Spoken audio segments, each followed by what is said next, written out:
Assalamualaikum warahmatullahi wabarakatuh. Perkenalkan, nama saya Yuni Rahmawati dengan NIM 121202025. Di sini saya akan mempraktekkan tata cara penyelenggaraan jenazah. Kewajiban terhadap jenazah pada saat dia sudah meninggal. Yang pertama, kita harus menutup matanya. Yang kedua, kita juga harus mendekatkan tangannya dan mengatupkan mulutnya, serta harus meluruskan kakinya. Nah, yang kedua yaitu kita juga harus menutupnya dengan kain, ya. Nah, yang ketiga kita harus memandikan, lalu kita mengkafani, lalu menyolatkan, dan yang terakhir itu menguburkan. Nah, di sini kita telah menyiapkan alat-alat untuk memandikan jenazah. Di sini ada air dengan bidara, ada air juga yang dicampur dengan kapur barus.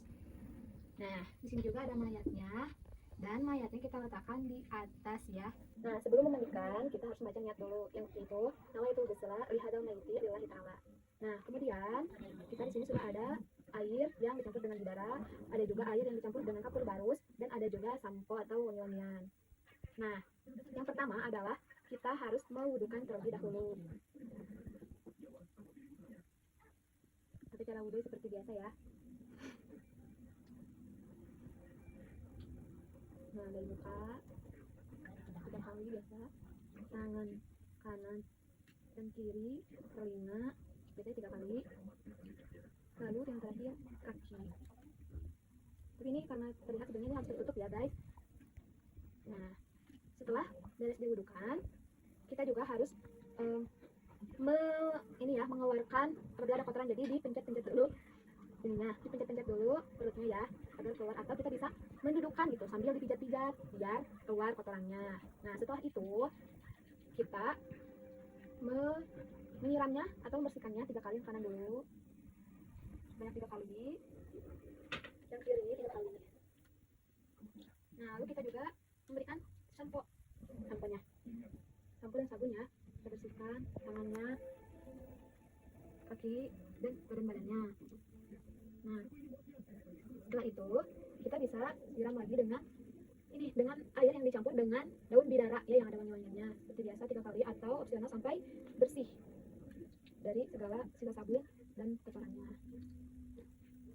Nah, setelah itu bisa kita sisir rambutnya, bersihkan. Nah, udah. Nah, itu tidak boleh kalau misalnya ada rambut atau apa, jangan sampai dipotong. Nah, misalnya ada aksesoris, kita juga harus dibuka, jadi jangan sampai ada, atau gigi palsu juga itu harus dicopot, ya. Nah, setelah itu kita gantiin, ya, dengan kain yang kering. Nah, yang kain basah kita ini aja tarik. Nah, begini. Setelah ini siaplah untuk diangkat dan dikafani.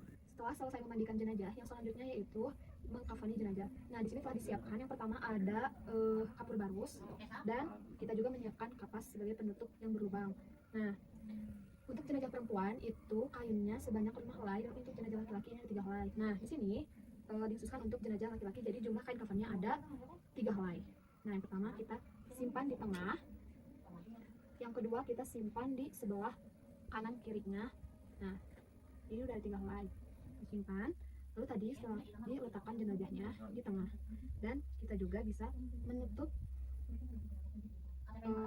yang berlubangnya, ya. Sebenarnya ini tuh harus dalam keadaan posisi tertutup, ya, jangan sampai terlihat auratnya. Nah, kita juga bisa menutupi hidungnya, hidung, telinga, ya, telinga. Pokoknya ini yang berlubang, ya, jadi harus ditutupin. Nah, setelah itu kita pakaikan kapur barus atau wangi-wangian gitu, ya, terus wangi-wangian. Nah, setelah itu kita tutup nih, 1 helai kita tutup sebagai pembungkus atau bajunya, ya. Nah, kalau udah dalam keadaan tertutup seperti ini, kita tarik yang tadi kain kering penutup itu, dan ini kain yang ketiga kita tutup lagi. Nah, setelah terbungkus, selesailah sudah dalam rangkaian mengkafani. Setelah selesai memandikan jenazah lalu mengkafaninya, yang selanjutnya yaitu menyolatkan. Nah, kita praktek menyolatkan. Yang pertama niat, usolli ala hadal maiti arba'at takbirati fardhu kifayati lillahi ta'ala. Allahu akbar. Bismillahirrahmanirrahim. Alhamdulillahi rabbil alamin. Arrahmanir rahim. Malik yaumiddin. Iyyaka na'budu wa iyyaka nasta'in. Ihdinas siratal mustaqim. Siratal ladzina an'amta 'alaihim ghairil maghdubi 'alaihim waladdallin. Allahu akbar. اللهم صل على سيدنا محمد وعلى آل سيدنا محمد كما صليت على سيدنا إبراهيم وعلى آل سيدنا إبراهيم وبارك على سيدنا محمد وعلى آل سيدنا محمد كما باركت على سيدنا إبراهيم وعلى آل سيدنا إبراهيم في العالمين إنك حميد مجيد. الله أكبر. اللهم اغفر له وارحمه وعافه واعف عنه. الله أكبر. اللهم لا تحرمنا أجره ولا تفتنا بعده واغفر لنا وله. السلام عليكم ورحمة الله. السلام عليكم ورحمة الله.